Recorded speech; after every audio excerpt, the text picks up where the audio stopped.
Hi there, welcome. Sports Center from the nation's capital. I'm Scott Van Pelt. We will have full post-game coverage of the New York Knicks' victory in Game 1 of the NBA Finals on the road in San Antonio. We will visit with Jalen Brunson, once again, the man of the moment. Jeremy Lin makes his debut in our studio here. Happy to have him with us. Our analyst from the floor in San Antonio as well. We got you covered wall to wall, and we begin with the game of the evening and how we got here. As we saw in the Stanley Cup final, the road team goes on the road and makes a statement. Early first quarter, the Spurs trailing 10-4. Josh Hart bullies his way to the bucket, and Victor Wembanyama not having any of that. They head back the other way. Big fella stops and buries the three. Defense on one end, and then offense on the other. New York still leading in a low-scoring start to this game. That's just a good scout. Cornette knows that Brunson's looking for the alley-oop. They defend that. And how about the youngster, Dylan Harper? Three the hard way. It's a 9-0 run from the Spurs. That was really the theme of this evening. They finished the first on a 20-5 run here. You see that Julian Champagnie, who starts red hot, hits the three. But New York's worried about Brunson as Harrison Barnes lands on that leg. He heads back to the locker room, but would head back to the bench and back into the game. It was 27-19 after one. It's now a 4-point game. Big body Brunson, the floater on Devin Vassell. And as he hits the deck here, kind of gets stepped on. He was looking for a foul call from Scott Foster. Didn't get one. It's a 1-point game here. Champagnie again.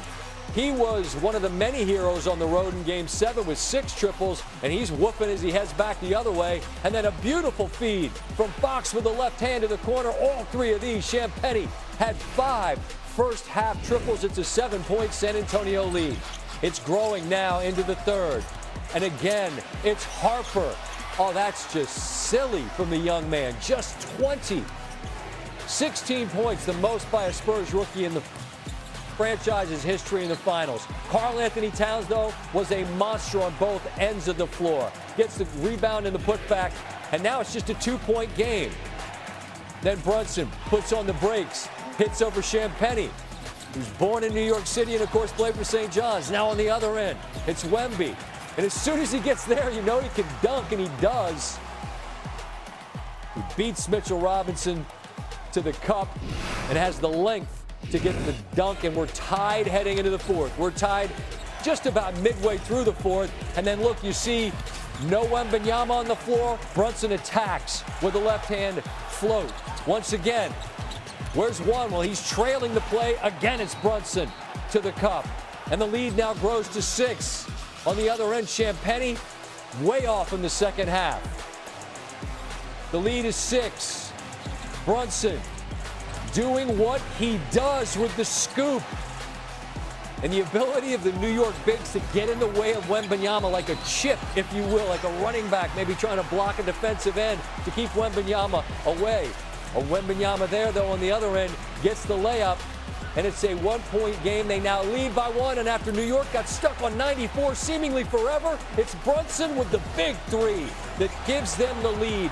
Now it's Wembanyama who slips and hits the deck. And the Spurs are stuck on 94 seemingly forever. And it's Brunson again working through, up and under Vassell. 13 in the fourth. It was not a great shooting night, but the box score doesn't tell the story. His impact on the most important moments of the game do. The Knicks by 10, 105-95, 12 straight dubs. We welcome the man of the moment to the Volkswagen post-game show. Jalen Brunson joins us. Jalen, Scott Van Pelt, thank you for the time, as always. Whether it's me or Lisa Salters or whomever, I realize we're talking to you. You still got sweat on your shoulders. The game just ended, and I'm asking you to describe things that maybe are hard to describe. But here's what I'm asking you.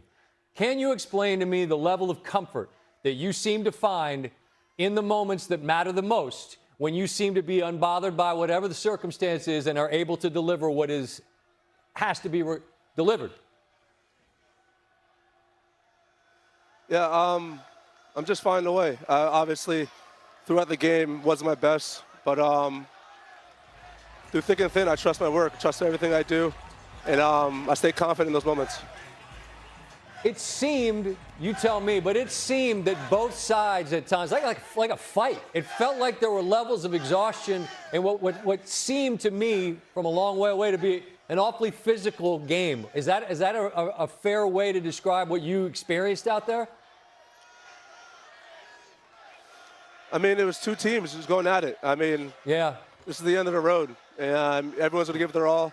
Everyone's going to find a way. So, I mean, we're expecting them to play their best because that's what they've been doing all year. So, regardless of the situation, we're going to come ready to play. So it's runs back and forth. They're up 14, then you tie it. You're up 8, then they go on a 9-0 run. Now you're down. I mean, in those moments, the calm and the resolve of your group has been tested quite a bit during this 12-game winning streak. But your ability to find the way, as you always say, how much belief does that create within the entire group, Jalen, not just you, but within everyone, that we will find a way to get another one? I mean, it's been our motto. I mean, no matter what's going on, we're always going to try to find a way. We're going to learn from what we did tonight because obviously it wasn't our best game. There's a lot of things we can improve on, but you got to be ready to go for game 2 for sure. Yeah, your podcast mate, Josh Hart, I asked Tim Legler about it. He had 3 points, so, okay, he didn't do a lot. What he gave your team in terms of rebounds, points, and steals is insane. What kind of impact was he able to have and the ability to seemingly grab every rebound that mattered? I mean, that's the man I've known since college. When he gets a little chip in the shoulder, when he gets mad, he finds a way to get every board. He's going to impact the game somehow, some way. That's just who he is. I know it's the end of the road. I know everybody's got bumps and bruises. You look like the ankle got stepped on, the knee got bumped into. You said at least I'll be fine, but like 1 to 10, what kind of pain are we in right now? I'll be good to go. There you go. You didn't answer the question, but I had to ask you. You know how that works. All right, Jalen, I appreciate the time tonight. Good luck Friday, okay? Thank you, Scott. I appreciate it. It's 12 consecutive victories in the playoffs for New York, 7 of them on the road. They're the 3rd team in NBA history to do that in a single postseason. Last loss, by the way, day 1 of the NFL draft, which feels like it was, I don't know, a year ago. The previous 2 teams both won a title. Warriors in 17, Steph and KD. They were a win away from an undefeated postseason. The 99 Spurs, who knocked off the Knicks in the finals. It's a pleasure to welcome Jeremy Lin to the set, a champion with Toronto, a man that had a memorable time in New York, as everyone is well aware. And I laughed with you as you and I sat and watched this game, and I explained, we're going to take notes for 4 quarters. We're going to have all this really good stuff. Then we're going to sit on the set, and 95% of it is not going to be what we talk about, and that is exactly what happened. Let's just start at the end and work our way wherever you want to go. New York's ability in a game of runs where Brunson wasn't great to find the victory. What to your mind, was most important about how they did it and most impressive? I mean, let's start with the obvious, Captain Clutch. Brunson, when it comes time to it, just the ability to take over a game, his killer mentality, that is one portion. The part that I am just blown away at is Cat's defense. Cat's defense on Wemby. Of course, he has 18 and 12, and he imposes his will on the offensive side. But his defense on Wemby was what was so impressive. He made it very difficult for him all night. Wemby really struggled from the field. And then I got to give love to Josh Hart. Like you said, 3 points, but to lead the Knicks in rebounds, assists, steals, plus minus, to do all of that with taking only 5 shots, he is in many ways, to me, the heart and soul of the Knicks, and putting those 3 together. And one of the subplots that came out of the Spurs Thunder series was Chet, particularly in that last game where he only took 2 shots, didn't shoot the last 31 minutes, and just looked shook, frankly. Karl Anthony Towns is going to test Wembanyama on both ends of the floor in ways he really hasn't necessarily been, or at least wasn't in that last series. How much is that going to be something that we'll get to adjustments later? But how much do you think is that something that notably bothered Wembanyama tonight? So I think that's the key to the series is Cat.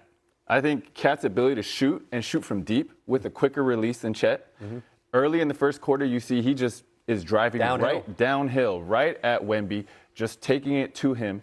And then defensively down the stretch, Wemby seemed tired. He seemed exhausted to the point where in the second half they had to switch defensive coverages so Wemby wasn't guarding the pick and roll all the time. And that is something in the fourth quarter that it wears on him. And Wemby just started to ISO and couldn't score on Cat. Always do the same thing you guys would do after a game and look at the box score. My eyes are drawn to 6 for 21 from Wembanyama in this one. And look, they expelled a great deal of mental and physical energy in beating the reigning champs on their home floor. And now on this night, they dropped the opener to New York. Wembanyama afterwards with his thoughts on what they got to get right heading into game 2. It's almost not like I have anything to figure out. It's almost like I have to play normal, not even good. It's like just doing the right things is enough. It's when we play bad, when I play bad, it's when we shoot ourselves in the foot. This is why I'm not worried. We're going to be so much better. I'm going to be so much better. That seems reasonable, right? I mean, if you 6 for 21, that's not a normal night for him by any stretch of the imagination. And when he was on, it was April, Jeremy, and I asked him, like, the one thing you guys haven't done has been in the playoffs, and he said, hey, screw it, we haven't. Well, now they're in the finals, so it's not new to them. But maybe the emotion and the moment tonight is new, right? Because it is the finals. You're 4 away. I wonder if that impacted this team as you watched it. Is that something that perhaps was part of this evening? I think it's something that they've done a great job of leaning into. Like, it's actually a strength that we don't have the experience, and you hear them talk about different quotes, and they have this blank slate of what is possible. Mm-hmm. But at the end of the day, it is the finals. There is a different level of spotlight. There is a different level of criticism. And on top of that, they went 7 games in a grueling series. No question. And New York's been rolling through everybody like a hot knife through butter. New York is rested. They're number 1 in points per game, number 1 in points in the paint, number 1 in pace, number 1 in transition. This is amongst all teams in the playoffs. And so this is a fast-paced team, and the Spurs are going to be fatigued.